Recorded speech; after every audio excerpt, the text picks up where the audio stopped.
Chapter 4, The Philosopher's Stone. I let out a sigh of relief after we finished eating breakfast, which, as planned, had consisted entirely of pre-made food. The gluttonous quartet had wanted plenty of meat, of course, so I brought out ginger-fried meatballs for them to stuff their faces with. The members of ARC and I, on the other hand, had eaten miso soup with Chinese cabbage and shiitake mushrooms, plus rice balls with wakame mixed into them, rolled omelets, and pickled cucumbers, which made for a nice, light, Japanese-style breakfast altogether. Maybe a little too light in Feodora's case. When I offered her one of the ginger-fried meatballs, she'd gratefully scarfed it right down. I couldn't have been more grateful to my past self for having made extra food to save for later in my item box every time I had a moment to spare back in Carolina. Anyway, breakfast was finished and I was busy partaking in a laid-back after-meal break. Not to say that I had any plans to do anything other than rest up that day, of course. I'd also served my familiars and ARC's members some 100% orange juice, which I figured wouldn't raise any uncomfortable questions. I'd used earthenware cups from my item box to do so, by the way. Serving orange juice in anything other than a clear glass felt sort of wrong to me, but glasses would have likely caught our guests' attention in a way I preferred to avoid. I, meanwhile, was enjoying the clink of ice in a cup and the delectable aroma of coffee. Seeing as we were currently smack dab in the middle of a seemingly eternal summer, iced coffee felt like the perfect drink for a coffee aficionado like me. I'd bought some slightly fancy grounds from my online supermarket and had brewed it the night before, so all I had to do now was pull it out and enjoy. I'd chosen a Kilimanjaro blend, which was, in my opinion, the best possible option to make iced coffee with. I'd used about twice the quantity of coffee grounds as I normally would to make the brew stronger, setting up the dripper right above a pitcher with ice in it. That had cooled the coffee off almost instantly, preserving its aromatic qualities, and since I'd kept it in my item box, it came out all but fresh brewed and I got to enjoy its scent all over again. "Chem, what are you drinking, Mukouda?" Gadino asked. His eyes were as sharp as ever. "This," I said. "It's a drink from my homeland. It smells great, but fair warning, it's pretty bitter. If you drink it black, anyway." I'd come up with that explanation in advance, so I was able to give it casually and naturally. I wasn't technically lying either. Feodora's eyes had instantly lit up at the thought of trying a totally new drink, but she'd lost all interest just as quickly the second she heard the word bitter. I chuckled at her conspicuous mood swing and asked Gadino if he wanted to try it, but he took one look into my cup and said, "I'll pass, thanks. I don't like the look of that color." I guess pitch black drinks don't qualify as safe in his mind. That's how coffee's supposed to look, though. It's always that color. It really is, honest, so stop looking so grossed out, Gadino. This is just how coffee works. Though speaking of drinks that smell nice, I've got something of a taste for tea, myself, Gadino added as an afterthought. "Oh, yeah, he's not kidding," Gideon chimed in. "Every time we travel somewhere, he always buys all the tea he can get his hands on." "True," Sigvard said with a nod. "Can't say I approve. A real man drinks booze, not some fussy leaf water." "Nobody asked you two jokers. If you've got a problem with my hobbies, you can keep it to yourselves," Gadino grunted. It might be rude to admit it, but I was pretty surprised to hear that Gadino was a tea person. Though in that case... "Oh, I actually have tea too. It doesn't have quite the same aroma when it's served cold, but it is refreshingly bitter and goes down really nicely on a hot day," I said. As it happened, I'd been on a tea kick myself lately and had prepared iced tea as well as coffee. I'd used Earl Grey, a real classic, that I'd bought from my online supermarket. In my book, the most important characteristic for an iced tea to have was a refreshing flavor profile, and Earl Grey cleared that requirement with flying colors. I just scooped more tea leaves into my pot than I usually would, poured in some boiling water, closed it up to steep for a while, and then poured the end result through a strainer directly into a pitcher full of ice to cool it down at high speed. "Oh, you do? I'd love to give it a try," Gadino said. Talk of tea had instantly grabbed his attention. I brought the iced tea pitcher and an extra cup out from my item box and poured him a cup, which he gulped down right away. "I see what you meant about the aroma being weaker than usual, But still, this tea's got a real nice fragrance. It's refreshing too, like you said it'd be. More than anything, I could see gulping down a cup of this stuff being just the thing to make heat like this more bearable. I know, right? It's not bad hot either, but when the weather's like this, it really is tastiest cold. I can imagine. Not that I'll get many chances to try it. A drink that uses this much ice is one hell of a luxury. Oh, yup, I had a feeling that might be the case. I had Fel with me, which meant that I could have all the ice I wanted, whenever I wanted, but if a party didn't have anyone with ice magic or a magical freezer on hand, they'd be out of luck. Plus, even if you did have an ice magic caster on hand, you'd need to bring along water for them to freeze, supposedly. I'd heard that the water that you get from water magic isn't generally potable, after all, or something to that effect. I reflected on how grateful I was that we didn't have to deal with that restriction and could have all the water we wanted as I sipped my iced coffee. Fel said, cutting into my relaxing iced coffee time. I grunted. We are going hunting. Hunting? What? Today's a day off, isn't it? You need not accompany us. You mean, like, the four of you will all go on your own? Correct. Okay, but then who's gonna be here to protect us? I do not want a repeat of the behemoth incident, for the record, I said as very bitter memories of our time in Uranos, the so-called Heaven's Woodland, resurfaced in my mind. That was but a matter of happenstance, Fel said. Oh, really? Well, it being happenstance doesn't change the fact that it, happened. This region is populated by nothing but weaklings. Moreover, I will erect a barrier. Ugh, I groaned. This was one trauma I really wasn't over yet. I shall center the barrier upon you, and it will extend as far as that tree, Fel said, indicating a palm tree about 15 meters away. A 15-meter radius, so, I guess we've got a 30-meter diameter dome to work with? Gun will contribute his barrier as well. You will find no stronger protection than this. You're really sure there's only weak monsters around here? Like, positive? Yes. I would not stoop to lying about such a matter. Well, all right, then. Go have fun, I guess. Will you be back in time for lunch? Lunch. I had not considered that factor. Kind of a dramatic reaction, don't you think? Missing lunch once or twice doesn't feel like something worth getting that depressed over. Okay, I'll pack some food for you in your magic bag. It'll be like a lunchbox. The four of you can eat that. What? That is thoughtful of you indeed. I piled a plate high with cutlet sandwiches. I figured they would be nice and easy to eat on the go, then added a few extras for the inevitable second helping and shoved them all into Fel's magic bag. Very good. We depart. Wait a second. What about the barrier? I protested.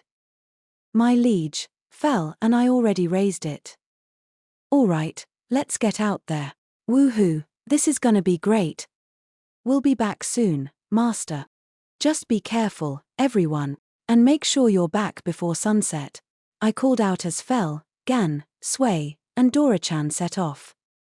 Hey, Mukouda, Gideon said, where are they going? Oh, just out to hunt, I explained. They put up a barrier around me, though, so we'll all be totally safe here. We can spend the day taking it easy. Ooh, gotcha. You could try to look a little less relieved, you know?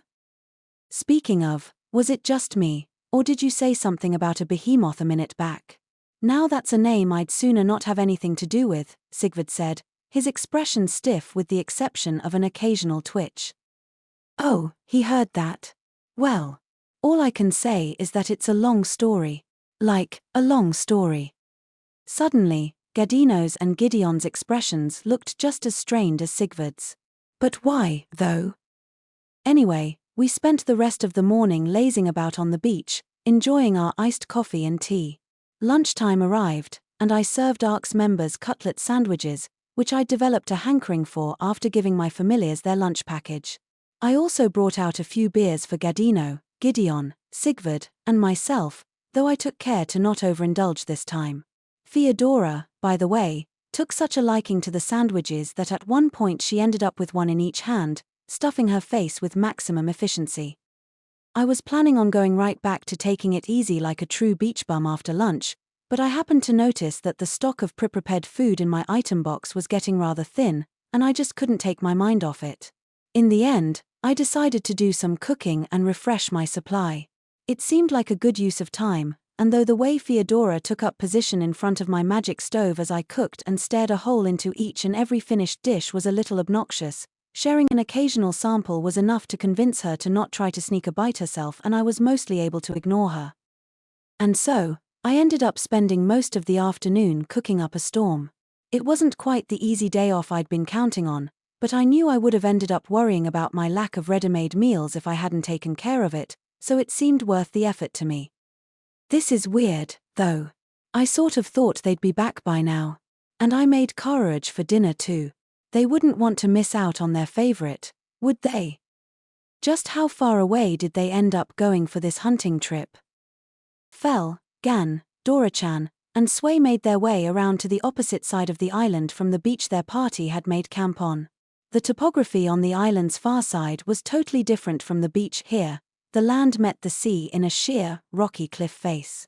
Waves splashed against the wall-like cliffside, with the exception of a single area, where they instead flowed into what seemed to be a cave, leading somewhere into the island's interior. Heh. There it is, Fel said. Indeed, Gun added. Our prey lies within, no question about it. Guess this must be the cave you guys were talking about, eh? Dora-chan said. Are we gonna be hunting here? Sway asked. The gluttonous quartet's eyes sparkled with anticipation as they prepared to plunge into the cavern. Turning the clock back to the day before, Fel, Gan, Dora-chan, and Sway were engaged in a hushed and heated conversation on the beach. Okay, you had some sorta reason to go along with this whole day off deal, right? Spit it out, Dora-chan said. Indeed I did. I agreed to enable a hunting expedition. Now hold on, Fel, they'll need more information than that, Gun interjected. Honestly, I shall explain the details. As it so happens. Gun launched into an explanation, quickly bringing Dora-chan and Sway up to speed. In short, although Fel had said they'd be going hunting, they wouldn't be targeting their typical beast-type monsters this time around. In fact, unless one counted sea creatures among that number, there were no such monsters on this floor of the dungeon at all, even on its islands. Fel and Gan had each reached that conclusion independently through their respective senses and were quite certain it was the case. However, that was not to say there was nothing worth hunting on this island in particular. We're all but positive that there's a cave to be found on the opposite side of this island, and we sense something rather odd within, Gan said. Odd how? Dora-chan asked. Odd, in the sense that it is likely undead. Undead? Bonus. Precisely, Sway. There are indeed monsters of bone among them. Wait, hold your horses. Don't give me that monsters of bone crap. I thought this was supposed to be the sea monster floor. What gives? It is indeed, and that's precisely what makes this opportunity so appealing. If you say so much as a word of it to my liege, though. He'll tell us not to go anywhere near the place. Hell, I bet he'd say he'd rather ditch this island and keep moving if fighting undead was the alternative. Indeed. In spite of the gods having given him a seal for that precise purpose, Fel interjected. A seal? Gun said. This is the first I'm hearing of it. They granted it to him when we challenged the dungeon in Arveiling, if I recall. Yeah, and if he stamps you with it, it lets you mow down undead in a single smack. Sway pew-pewed a whole bunch of bonus. Oh, I hadn't the foggiest idea my liege had something like that in his possession. However, we still shouldn't say a word to him. I've spent the least amount of time with him out of all of us, but I already understand that much perfectly well. He is truly feeble of spirit when it comes to such matters. But in any case, now you know the situation as it stands, Dora. Well, aside from one last detail. There is a monster of considerable strength within that cave, Fel concluded, a dangerous glint shining in his gaze. The gluttonous quartet plunged straight into the cave without wasting a moment. Although it was almost completely inundated with seawater, a rocky outcropping by one of the walls formed a path, allowing them to make their way inside easily enough. The party pressed onward until suddenly, a small boat appeared seemingly out of nowhere in the center of the channel. Fel, Gan, Dora-chan, and Sway all turned their attention toward the boat, and a moment later, a skeleton clattered to its feet aboard it. "Ah, bonus. Take this." Pew. Sway responded immediately, firing an acid bullet. "Hoo!" But the skeleton hardly flinched. Sway's acid bullet had melted a chunk out of its ribcage but hadn't done enough damage to hinder its movements. "This will not be as simple as our previous encounter with the undead," Sway, Fel cautioned. "They are tenacious foes. If you wish to finish one off, then bathe its head in as much acid as you can muster." "Yeah, we don't have that seal helping us out this time, so it's not gonna be that easy," Dora-chan added. "Okay. Sway'll give it a try. Taka this." Sway followed Fel and Dora-chan's advice, aiming at the skeleton's head with a series of larger-than-usual acid bullets. Pew, pew. Acid bullets slammed directly into the heads of both that monster and another that had stood up behind it. Their skulls melted away in an instant, and the now decapitated skeletons crumbled to pieces. "Hooray!" Sway squealed with an elated bounce. "Very good, Sway. Tenacious though the undead may be, destroying their heads will always finish them." "True, true. And finishing them is quite necessary. They tend to just stand right back up, otherwise. Irritating though it may be, we should destroy the heads of all the undead we encounter as we move along." "Peh. This is gonna be such a pain, but sure, guess that's our only option. Let's do this, Sway." "Yeah." The party pressed on, fending off waves of skeletons that grew larger and more frequent the deeper into the cave they traveled. Some of them arrived on boats, while others sprung out from behind the cover of rocks. They grew in strength as well, transitioning from ordinary skeletons to skeleton warriors, skeleton knights, and even skeleton mags. A skeleton could never be a match for the gluttonous quartet, though, no matter how high-ranking it was. In fact, Dora-chan and Sway finished off the vast majority of them without needing their elder's assistance at all. Dora-chan used his trademark ice magic to pulverize their heads to powder, while Sway's acid bullets melted skulls with ease. Fel and Gan, meanwhile, plodded calmly along behind their enthusiastic charges. In every aspect, the trip into the cave felt less like a danger-ridden exploration and more like a walk in the park. Finally. "Oh, woo.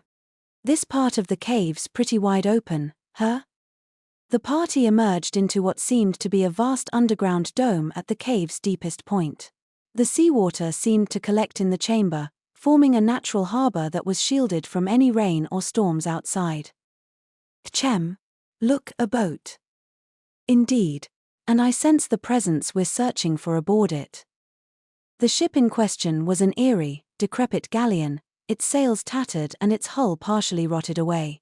A moment later, a large skeleton wearing what seemed to be an old, threadbare pirate's outfit and hat leaped out onto the ship's deck. "Gra ha ha ha ha ha. You've done well to reach me, but your quest ends here," the skeleton bellowed. A deep, red light shone in its sunken eye sockets, which it turned toward Fel, Gan, Dora-chan, and Sway. Then it paused. "Bwoo," it finally grunted in a confused, buffoonish voice. A skeleton king, is it? I shall slay it," Fel said with a warlike scowl. He was already locked onto the skeleton king and ready for battle. "Prepare yourself." "Wait. What's a Fenrir doing here?" the skeleton king yelped, but its question was in vain. Fel's rending claws carved straight through it before it could say another word.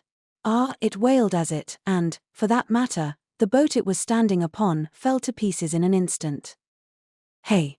No fair, Uncle Fel." "Yeah, what Sway said. What's the big idea, keeping the best part all for yourself? That's outta line. I was hoping to have a hand in the battle, myself." Fell's companions badgered him with complaints, and he glanced away uncomfortably. It was a dungeon monster, which means that another will be along before long. The three of you can simply defeat that one, he said, but that was one excuse his allies weren't about to buy. Oh yeah. When's before long? Got any numbers for us, Fell? Dora-chan asked. Fell grunted with a grimace. Fortunately for the Fenrir, however, a ticket out of his dilemma was about to come from an unexpected source. Hey, Sway's getting really hungry. Why yes, indeed. We shall stay here and eat the lunch we were given while we wait for another skeleton king to arrive. How about that? Fell suggested, all too happy to jump aboard the lifeboat that Sway had inadvertently provided him. Kiinda feels like you're pulling a fast one on us, but I'm hungry too, so whatever. Works for me. Before that, however, it seems the monster has left a treasure chest behind. Shall we claim it as a souvenir for my liege? Fell, Gan, Dora-chan, and Sway all gathered up around the treasure chest. I shall open it, Fell declared before pushing the chest's lid open with his foreleg. Efficy. Prompting a cloud of black smoke to spew out from within. Fell snorted. That snort, augmented with a touch of wind magic, was all it took to disperse the noxious fumes. Once again, everyone clustered together to look inside. What, coins? That's it. They re the same shinies that Master has a bunch of already. A waste of effort, then. How strange. Skeleton kings are purported to be among the upper echelons of the undead, standing alongside liches. The one you defeated spoke the human tongue as well. It's odd indeed for a monster of such note to leave behind such a paltry prize. The gluttonous quartet were less than impressed, and they weren't shy about sharing that opinion. Needless to say, a chest that large filled to the brim with gold was worth a literal fortune. Any ordinary adventurer would have fallen to their knees and wept at the sight of it. It was easily enough coin to retire with at any age, so long as one didn't demand too lavish of a lifestyle. I suppose we ought to take it back with us, in any case, Gan said, then stowed the chest in the magic bag they'd been given. And now we are left with nothing to do. Let us eat while we wait. I certainly won't object to that. Down. Food. The vote was unanimous. It was lunchtime.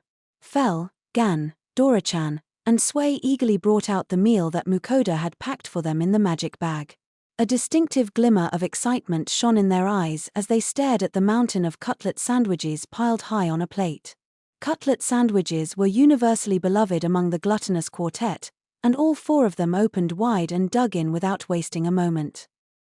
Man, cutlet sandwiches are the best, Dora-chan said. Fried meat held between slices of bread. Truly, my liege is a genius for creating such perfection, Gun added. They're so yummy, Sway squealed. The sandwiches were perfectly sauced, and there was simply no way they could be anything other than delicious. Fell, however, was notably less enthused than his fellows and wrinkled his nose at the meal. I do not detest these sandwiches, however, I cannot fathom why he feels the need to put vegetables within. Roughly half of the cutlet sandwiches featured a substantial helping of shredded cabbage inside them.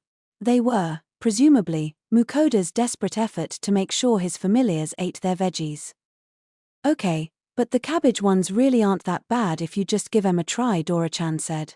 It gives them a nice crunch. Makes them tasty in a whole different way. Yes, agreed.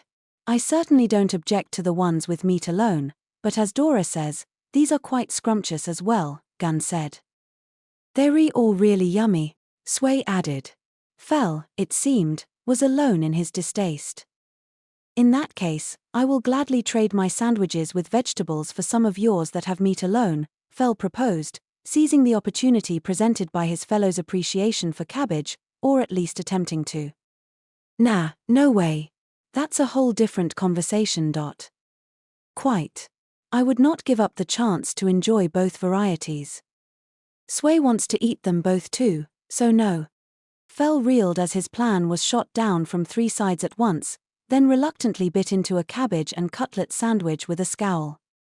The party polished off their first plate of sandwiches with ease, and they were just about to dig into the other plate Mukouda had packed as seconds when a change began to come over the cavern. A strange greyish mist began to rise, and an instant later, the same old, decaying ship that had been present when they first arrived reappeared out of nowhere.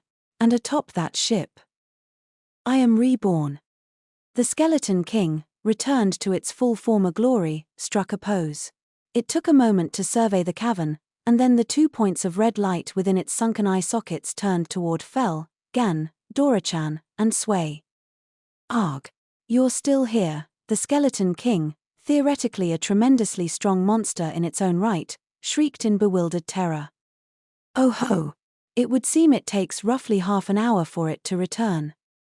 Oh, yes. This one's mine. I call dibs. Oh, no fair. Sway wants to fight it. Now, just a moment, you two. Matters such as these must be resolved by seniority, and as you well know, I am the oldest among us. Which is not to say that some among our ranks aren't prone to overstepping their station and cutting in line. Gah. My station is not yours to decide. Well, regardless, I think we can all agree that it can wait until after we've eaten. That goes without saying. Yeah, seriously. Seconds. And so the gluttonous quartet went right back to their meal, much to the annoyance of the Skeleton King they'd snubbed. Damn it all. I'll have ye know I was a pirate feared far and wide back in my day. My ship was sunk in a pitched battle with a kraken, but I came back as a monster and climbed the ranks till I was a mighty Skeleton King. The Skeleton King's words fell on deaf ears. The gluttonous quartet was simply too preoccupied with their cutlet sandwiches to pay it the slightest hint of attention. Being the former pirate it was, however, the Skeleton King knew a chance for an underhanded sneak attack when it saw one. If its enemies were occupied, it reasoned, this would be the perfect moment to go on the offensive. It drew the massive sword it carried on its back, charged forward, and swung the blade in the direction of its victims. Die, damn ye! Through either magic or some sort of skill, the Skeleton King's single slash produced dozens of furrows in the air, all of which flew toward the party. Ting, ting, ting, ting, ting, ting, tying. And all of which were intercepted midair by an invisible force. The skeleton stopped in its tracks and gaped, aghast at the fact that its mightiest attack had been deflected seemingly without effort. It had thought that the Fenrir and the dragon were defenseless, and that it would surely be able to inflict a fatal wound on one of them, but it hadn't counted on the fact that they could both produce barriers easily strong enough to ward off any attack it could throw at them. You dare to interrupt our mealtime? Death is the only punishment for such an offense. I couldn't have said it better myself. Yeah, drop dead, pal. Sway hates bonus that get in the way of mealtime. I did not intend to take my turn just yet, but I suppose I shall handle it this time. I didn't intend to go this far either, but a swift punishment has been earned, Gun said. A flicker of light within his mouth quickly turned into a flare, which overflowed into a devastating surge of dragon's breath. Not a Garain, the Skeleton King wailed as it was disintegrated, ship and all, before it even got the chance to launch a counterattack. The party took their time enjoying the rest of their sandwiches, then went over to collect the new chest that the Skeleton King had dropped. It contained a short sword that could only be described as opulent. A massive sapphire surrounded by diamonds and other gems was set into its hilt, and even its sheath had a smattering of precious stones inlaid in it. A sword, eh? Any chance we could find a use for this thing? Dora-chan asked. Unless it is a magic sword, then no. This, too, was a failure. Oh, don't be so quick to dismiss it. I'm certain the gems must have value, at least. Sway thinks the one Sway made was prettier. The blade was, of course, valuable enough on its own to ensure a life of leisure for any ordinary adventurer who happened to lay claim to it, but looking at the gluttonous quartet's reaction, you'd think it was worth no more than a rusted dagger. They still collected it, just for good measure, then settled down to wait for roughly another half hour. Chmh. It has returned once more, Fel muttered through a half yawn. Yes, I can tell. It's watching us from hiding, it seems, Gun noted. In spite of its attempts to steer clear of them, the two had sensed the newly revived Skeleton King with ease. Hell yeah. I'm next. Have some of these. Pshoo, pshoo, pshoo, pshoo, sue. Dora-chan conjured an explosive burst of magical ice, skewering the Skeleton King and its ship with a preposterous number of icy pillars. What'd I do to deserve the eyes? The Skeleton King shrieked as, once again, it and its ship were sent plunging into the depths without the chance to launch a single attack. And, as always, a chest appeared a moment later, containing 1, 2, 3, 10 gemstones in total. All diamonds, I do believe. Peh. That's all? Seriously? The chests within this cavern leave much to be desired. Sway thinks they'd be way better if they had meat in them. Once again, the party's members were less than restrained with their opinions. 10 large diamonds, each weighing in at easily over 10 carats, would be worth a tremendous price, but yet again, the gluttonous quartet only begrudgingly deigned to collect them, grumbling all the while, before settling in for another half-hour wait. Oh, it's back again. Very good. This one is yours, Sway. Yai. Sway'll get it good. Take this. Pew, pew, pew, pew, pew, pew pew pew. The ship barely even had time to manifest before its hull was perforated by Sway's larger-than-usual acid bullets. Just leave me alone, the Skeleton King wailed as, once again, he and his ship were banished back to the depths, this time melting away into the seawater. A treasure chest arrived a moment later, as usual, and when the party peeked inside. Oh, what's that? Some sorta red rock. Is it a gem? Not a gem, no. According to my appraisal, it is a philosopher's stone. A philosopher's stone? I have the strangest feeling I've heard that name somewhere before. No, it's not coming to me. But regardless, look closer, there's a piece of paper beneath the stone. Gun jabbed at the sheet of paper with a claw, lifting it cleanly out of the chest. Let's see here. Oh. It seems this is the reward from Demiurge we were promised after we chastised those Rubinor flouts for him. This philosopher's stone has the power to transform ordinary metals into mithril, orichalcum, or scarlatite, it would seem. Oh, can it? The gods' gifts are ever impressive. Scarlatite is so rare, not even I have seen it more than a sparing handful of times. Ah, lame. Why's Sway the only one who gets good stuff in its chest? Yai. To Fel, Gan, Dora-chan, and Sway, the philosopher's stone bestowed upon them by the gods registered as nothing more than a slightly decent drop. To the world at large, however, it was not only an item worth killing for, but also an item that entire nations would go to war without hesitation to obtain. If there was one thing that this expedition made clear, it was that the gluttonous quartet's appetites would forever overpower any chance of them coming to an understanding of the human world's sense of value. Let us be on our way, then.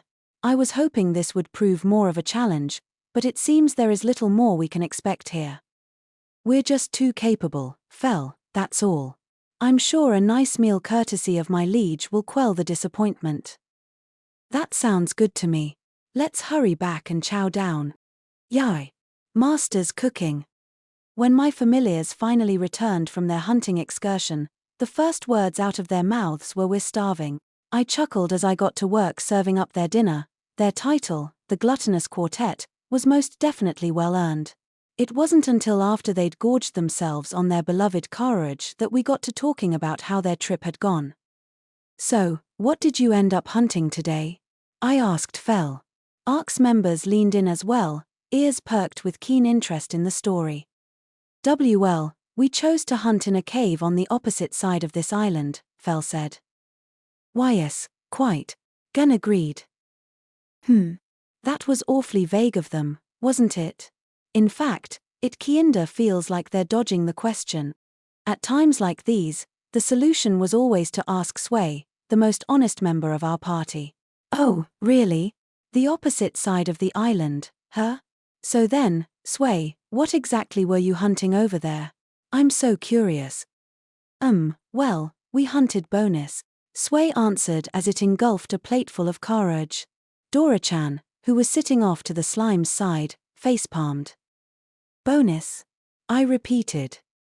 Yeah, bonus. I paused for a moment to ponder that.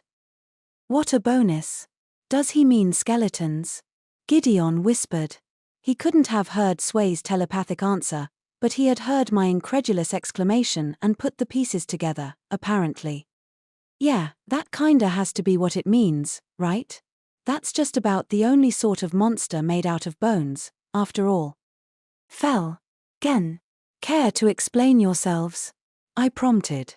There was no way we could have landed on an island populated by undead without those two picking up on it. When they'd said they were going out hunting, I had assumed they meant they'd be hunting for meat, but this little revelation sure called that into question. The way that Fel and Gun opted to dodge eye contact and focus solely on their courage wasn't doing my suspicion any favors either. Well, if they think they can dodge the question, I guess I'll just have to pull out the big guns. I wonder what I'll make for us to eat tomorrow. I have so many of Albans veggies on hand, so maybe I'll make a stir-fry with tons of those and barely any meat in it at all. Che. That is underhanded. Indeed. How could you be so callous, my liege? Why, what are you two talking about? What's so underhanded and callous about me planning out tomorrow's meals? I said, playing dumb. Fel and Gun scowled at me. Oh, there are just so many options. Ah, I know. I think this will be the perfect chance to not use any meat at all. Just think, a full day of nothing but veggies. Goo. Ugh. My meatless meal plan prompted synchronized groans of protest from Fel and Gun. The prospect was so terrible, in fact, that it finally made the two of them give in and confess their whole scheme to me.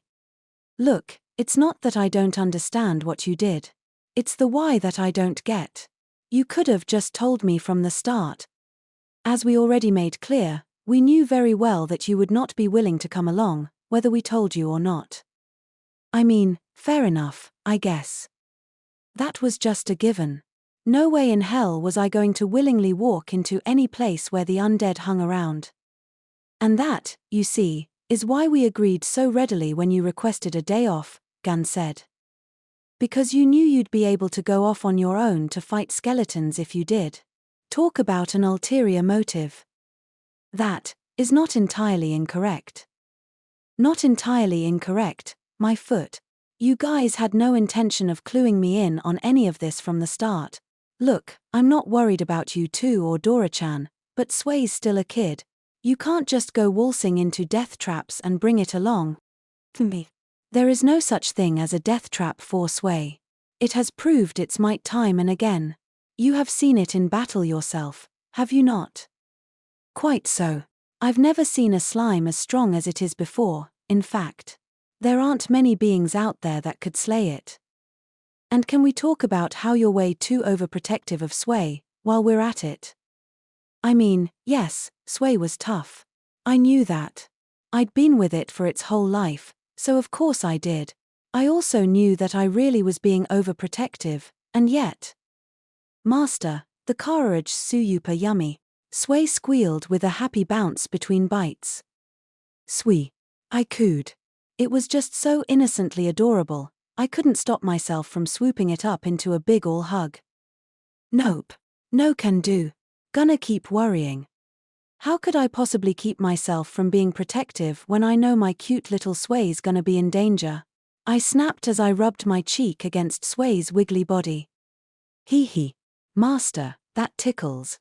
Hee hee, oh, does it? Then maybe I should keep it up. Tickle tickle tickle. As I played around with Sway, for some reason, Fel, Gan, and Dora-chan all sighed. A doting parent at his worst. True words are rarely spoken. He's going at it hard today. Oh, a doting parent, am I? I'll wear that label with pride. What's so bad about doting on your kid? I tire of this talk. Let us speak instead of the gifts we brought you, Fel said. Gifts? Indeed.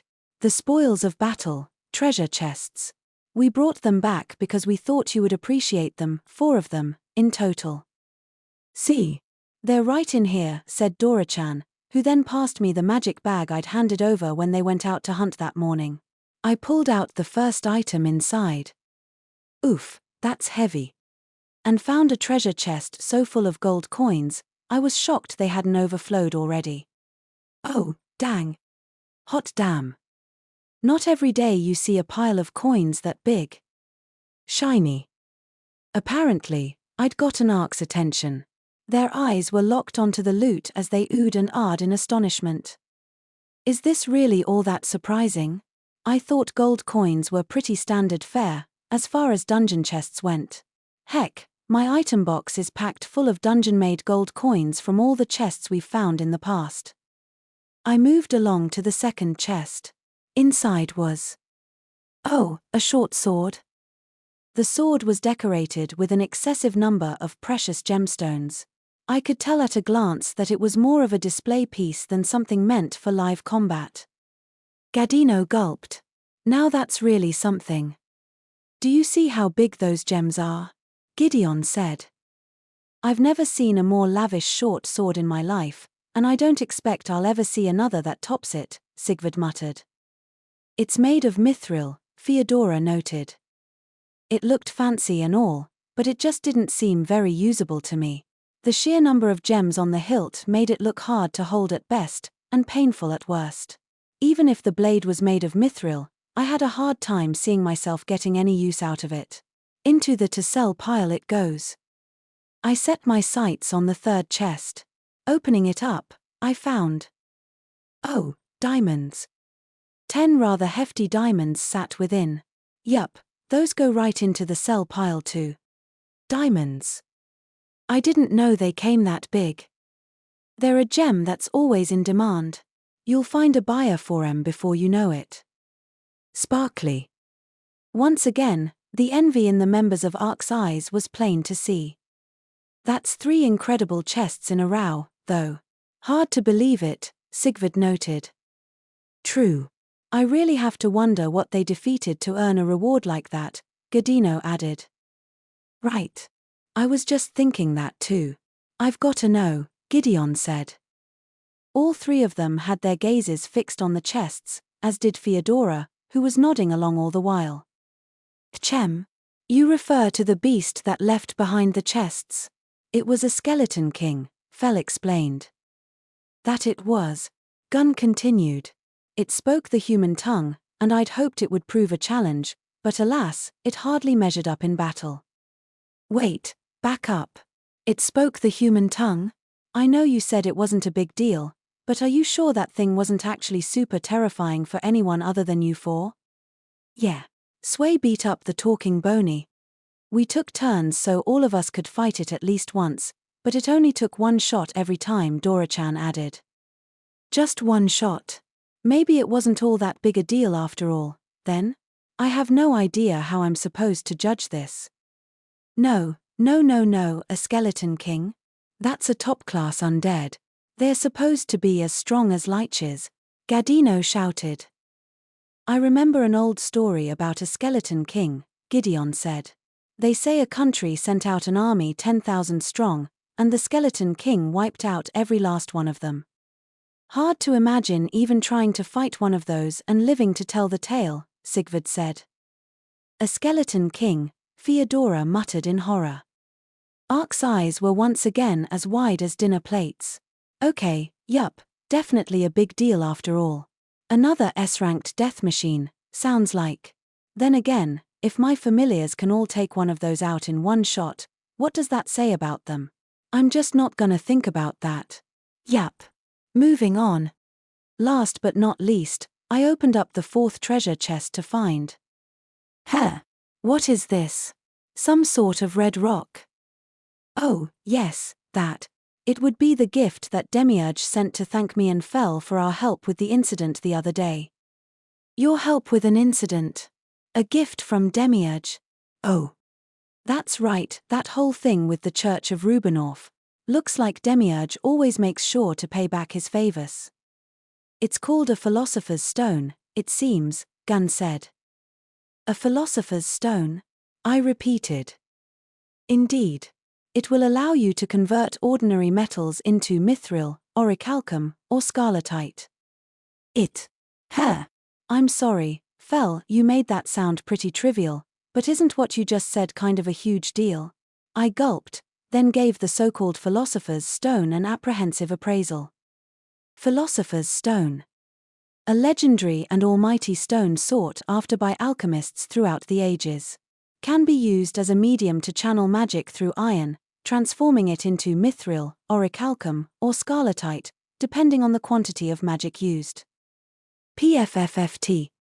Oh, God, they weren't kidding.